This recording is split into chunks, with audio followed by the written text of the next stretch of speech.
Hello and welcome to all our viewers in Nigeria and around the world to the AM News here on Global Television, coming to you live from Nigeria's capital, Abuja. I'm Uyi Agumofwebe. Let's begin by telling you that the President, Bola Ahmed Tinubu, has received Kebbi State Governor Nasir Idris at the State House in Abuja, where both men reviewed security operations in the Northwest and the rescue of pupils abducted in Kebbi State earlier this month. After the closed-door meeting, the governor said the talks centered on the successful rescue of students abducted from Government Girls Comprehensive Secondary School, Maga, Danko Wasagu local government area on November 17. According to the governor, federal security and intelligence agencies mobilized on Tinubu's orders, leading to the girls' rescue on November 26 and their formal handover to families at the government house in Brenin, Kebbi. Imo State government says it is taking steps to attract more investors to improve the economy of the state. One of such steps, it says, involves proper land administration, which is key to industrialization. Governor Hope Uzodinma made this known while commissioning a new digital platform that improves transparency in land management. Global Television correspondent Amarachi Ibe reports from Owerri. The drive to rebuild investors' confidence in Imo State takes another step forward with the launch of the Imo Land Information Service Center, a digital platform that allows anyone to remotely verify the status of land across the state.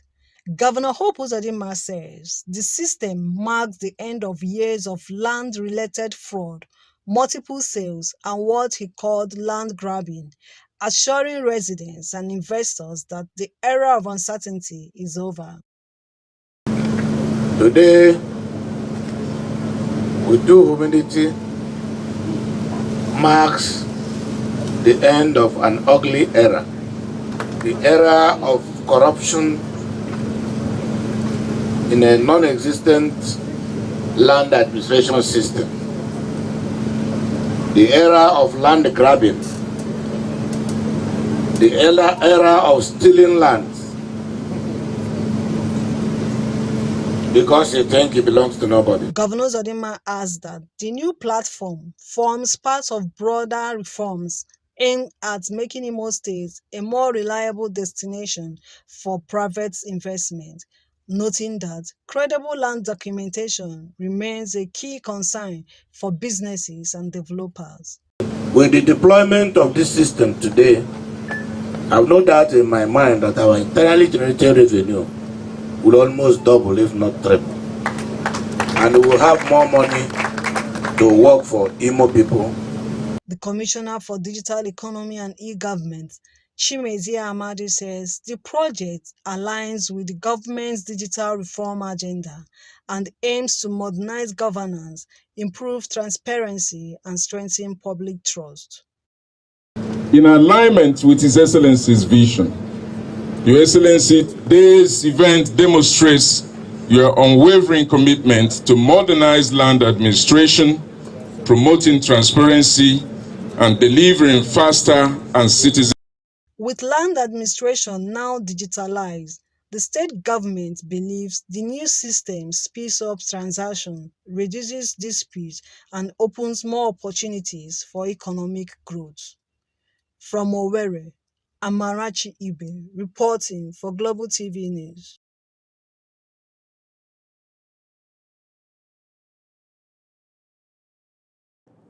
Thank you, Amarachi.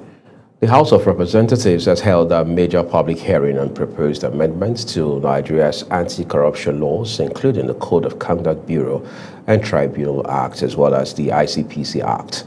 The bills seek to modernize assets declaration rules, strengthen oversight institutions, as well as address provisions which lawmakers described as outdated or rice infringing. National Assembly correspondent Aniete Patrick has details.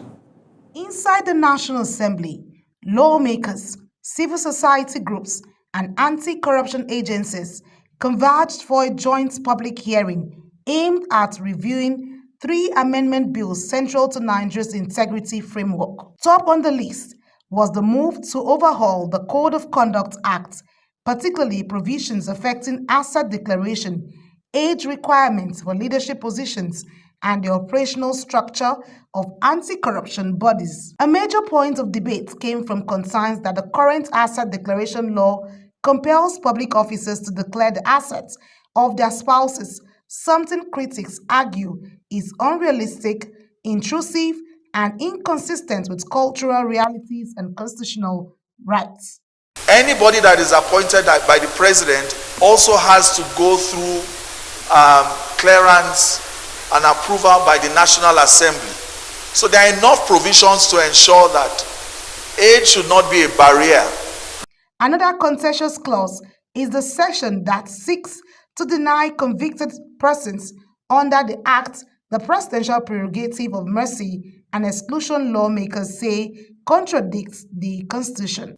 This is based on the assumption the drafter of this act and in this particular section is basing it on the assumption that a spouse, be male or female, has a full knowledge and full information, correct information about the assets of his or her spouse.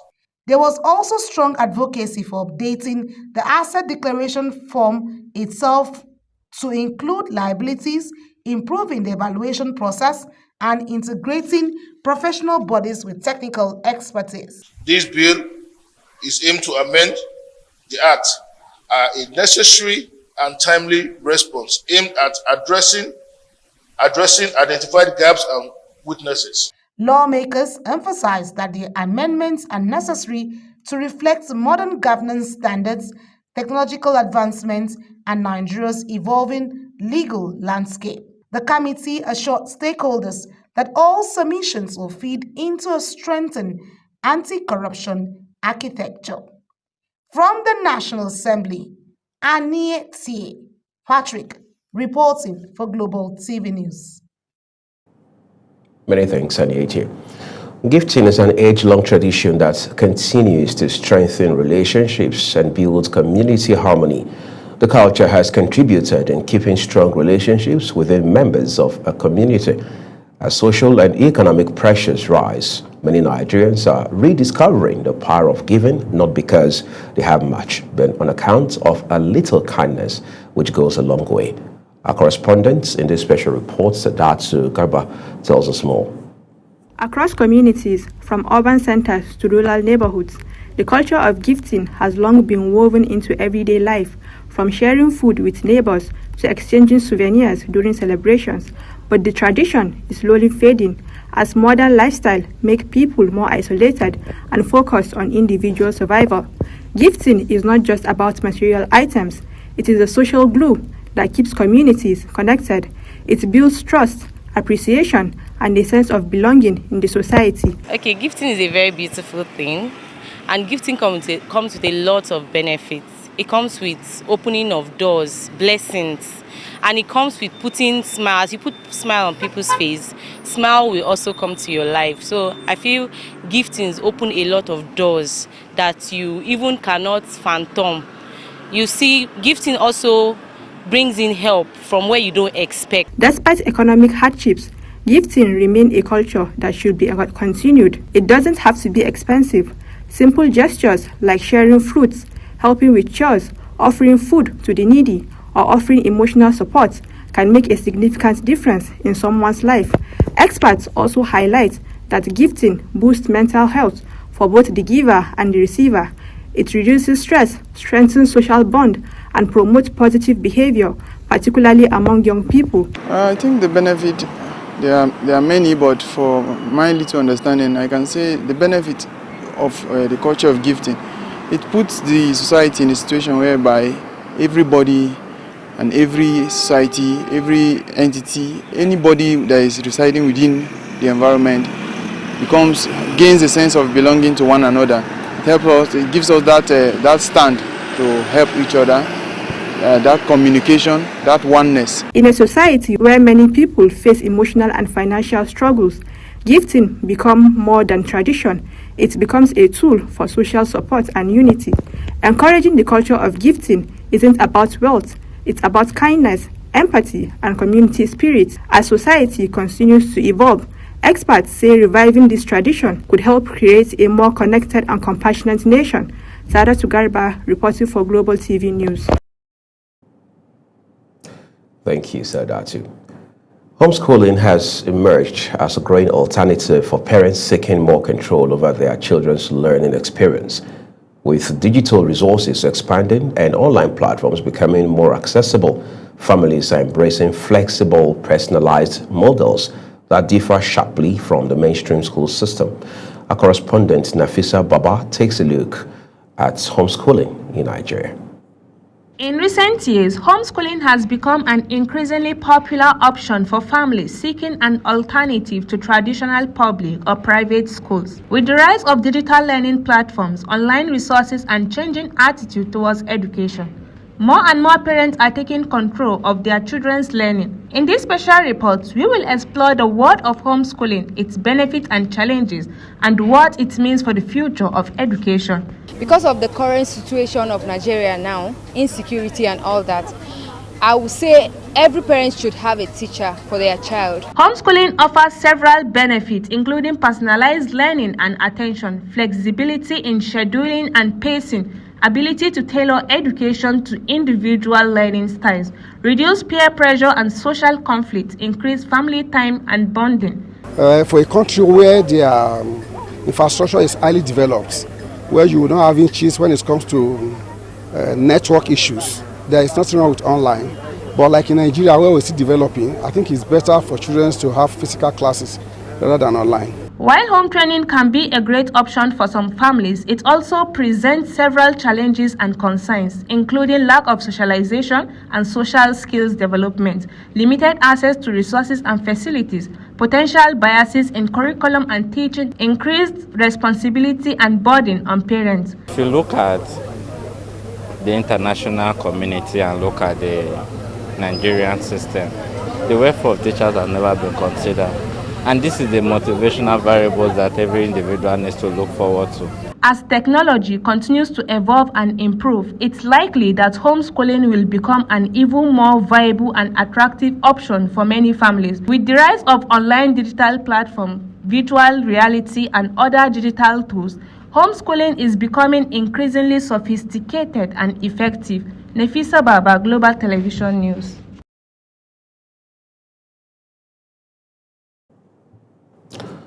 In a nation where digital technology is expanding at record speed, another industry is growing in the shadows. Online scams, from fake investment schemes to romance fraud, the numbers keep rising, and so do the victims. Global TV correspondent Sadia Yakubu has details. Across Nigeria, certain cities have become hotspots for internet fraud. The tools, laptops, VPNs, foreign numbers, and carefully crafted online personals. Most scammers operate in small groups. They target foreign victims using romance scams, phishing, or fake e-commerce stores. But now, more Nigerians themselves are being scammed, especially through fake investment and crypto schemes shared on social media. A whole lot of our youths are unemployed and unemployable. You know, they are two different things, but though related. And so, by the time there is so much economic pressure on them, you know, to try to meet their basic needs, you know, societal needs and all that, and the resources is not there, they are not earning much. There is this tendency for them to be pressured into going into scam. From social engineering to fake online love to fraudulent loan app that steal contacts and harass users, digital scam operations are becoming more sophisticated and more aggressive. Of my colleagues where I know were not working, we graduated almost 3 to 4 years back, serve, and they are still here, you know, no job. No, when you see somebody or a friend that is into this kind of business, no, you don't need to influence you. For some young people, online scams have become a shortcut to wealth. Social media glamorizes soft life and flashy lifestyle that fraudsters often display. But behind every stolen dollar is a victim. If government can do something by provide a conducive environment, especially job for the young people, I think the rate of this crime will be reduced. experts warn that the rise of cybercrime damages Nigerians' reputation internationally, reduces investors' confidence, and puts honest digital entrepreneurs at a disadvantage. In order to stop or reduce online scams, the following must be organized: digital literacy classes, cyber safety seminars, government policy meetings, among others. If you receive messages that sound too good to be true, they probably are. Verify every online transaction, protect your personal information, and report suspicious activities to the authorities. Nigeria's digital future is bright, but only if we fight the dark corners of cyberspace together. Sadia Yakubu, reporting for Global Television News. Thank you, Sadia. A staff of Global TV Abuja has been honored with the traditional title Maji Dande Tauraron Gwana as part of activities marking his wedding ceremony. The coronation took place in Gwana, Gombe State, attracting dignitaries, family members, and traditional office holders. Kabir Hassan was there for Global Television. The atmosphere in Gwana was filled with cultural color as friends, relatives, and colleagues gathered to witness the conferment of the title Majidat in Tauraron Gwana on Abdul Jalal Abubakar Awak. The honor was vested during the second phase of his wedding ceremony, symbolizing recognition, responsibility, and acceptance with the Gwana Traditional Council. Today, we are honoring a young man who has shown humility, good character, and commitment to the progress of our community. The title is not just a celebration, but a responsibility. For many present, the title reflects not just celebration, but a call to service and community leadership. Family and colleagues describe the moment as historic and well-deserved, noting his contribution and character, which earned him the honor. I have to thank Usmania for giving me this title,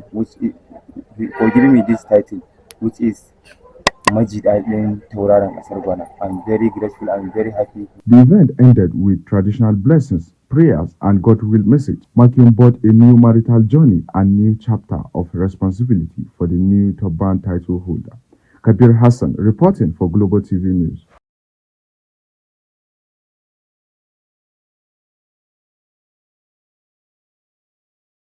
Well, thank you so very much, Kabir, for that beautiful reporting from Gombe State, and congratulations to our own dear colleague, Abdul Jalal. You're watching the live broadcast of the AM News here on Global Television. When the news returns shortly, flood hits Sri Lanka capital as death toll rises to 200. We have that report as well as stories from business and sports segments for you. Do stay with us.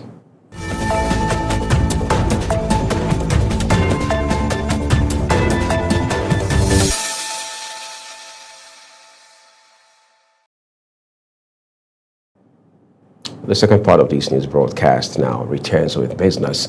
Some farmers associations in Lagos State have predicted a further drop in the price of rice ahead of the Yuletide following Governor Babajide's Sanwo-Olu's reduction of Lagos rice prices. The farmers spoke in separate interviews with journalists in the state. Lagos State Governor recently slashed the price of rice from 64,000 naira to 57,000 naira per bag. The Vice Chairman of All Farmers Association of Nigeria, Southwest Lagos State Chapter, commended the state government for the strategic move. Nigeria has taken a major step forward, becoming home to one of Africa's most significant financial institutions for the energy sector. The federal government says all requirements for the takeoff of the Africa Energy Bank have now been fully met, positioning the country at the center of the continent's next phase of oil and gas investments. Business correspondent Kikalamo Okere has details. Nigeria's drive to anchor Africa energy future is entering its final lap. Months after winning the bid to host the headquarters of Africa Energy Bank, the country says the facility is now complete, fully furnished and ready for operations. During an inspection in Abuja, the Minister of Petroleum Resources, Enikin Lukobiri, confirmed that Nigeria has delivered on every obligations required of host nations. It says the $5 billion bank was created to close long-standing funding gap in Africa's oil and gas sector, gaps that Apple says have left the continent heavily dependent on external financing, restricted technology access, and limited market control. Apple and African Bank are the drivers of this process, to facilitate the takeoff, of the bank. But what Nigerians, and the world need to know today is that as a host country, we have met all our obligations, and the building is ready. The bank is ready to go. So have you handled? With Nigerian readiness now confirmed, the continent moves closer to a new financial institution designed to reshape how African funds develop and benefit from its energy wealth. Kike Lomo Okeri, Global Television News. We appreciate you, Kike Lomo. Let's go to the foreign scene now, where entire areas of Sri Lanka's capital, Colombo, were flooded after a powerful cyclone triggered heavy rains and mudslides across the island, with authorities reporting nearly 200 dead and dozens more missing. Officials say the extent of the damage in the country's worst affected central region was not only just being revealed as relief workers cleared roads blocked by fallen trees and mudslides. The Disaster Management Center said at least 193 people have died following a week of heavy rains brought on by Cyclone Ditwa, while 228 people are still missing. Let's take a look at sports for you. The 2025 Hard Game Girls Football Championship has kicked off in Abuja with renewed promise for the girl child, as founder and sole sponsor Dr. Pata Juma Ayegba unveils plans to expand the fast-growing grassroots tournament nationwide. Our correspondent, Aniete Patrick, reports on a remarkable opening that blends opportunity, ambition, and rising talent. At the Area 3 Sports Complex in Abuja, the atmosphere was electric as 16 teams marched onto the pitch, each one representing a dream, a hope, and a chance at discovery. The 2025 Hard Game Girls Championship, running from November 29 to December 6th, has become one of Nigeria's most credible talent pipelines for young female footballers. And once again, founder and sponsor Dr. Pat Ajuma Ayegba is carrying the full financial burden: free jerseys, bibs, balls, logistics, and registration for every team. I have seen firsthand this football is not just an exciting game.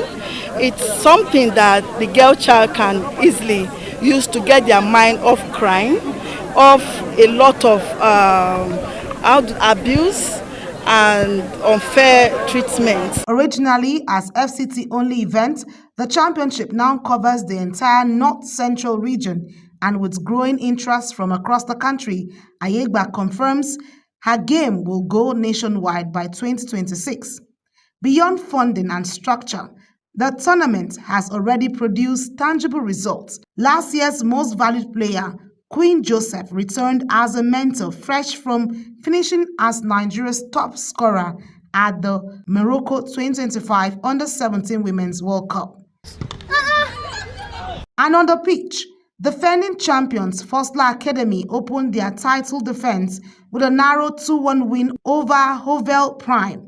Generation Next dominated the day with a 5-0 victory over Emirates Queens, while SIK Paragon and Beat Ladies also secured the wins. A huge applause to the organizer of this tournament, because through this, a lot of girls have been motivated.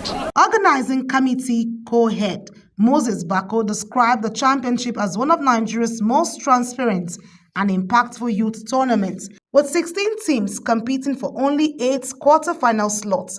Match Day 2 promises even fiercer action, from Emirates Queens seeking redemption to Fosla Academy returning for back-to-back battles. Aniete Patrick reporting for Global TV News. The National Council of Sports has announced new measures aimed at improving athlete safety and restructuring major national sporting events. This followed its meeting held in Calabar, Cross River State capital. In a communique issued after the meeting, the council highlighted the growing risks associated with sports, emphasizing the need for adequate insurance coverage for athletes, officials, and sports facilities during national competitions. And that's the AM News for you. Thank you for watching. I'm Uyi Agmofwebe. Starting shortly is Global Morning.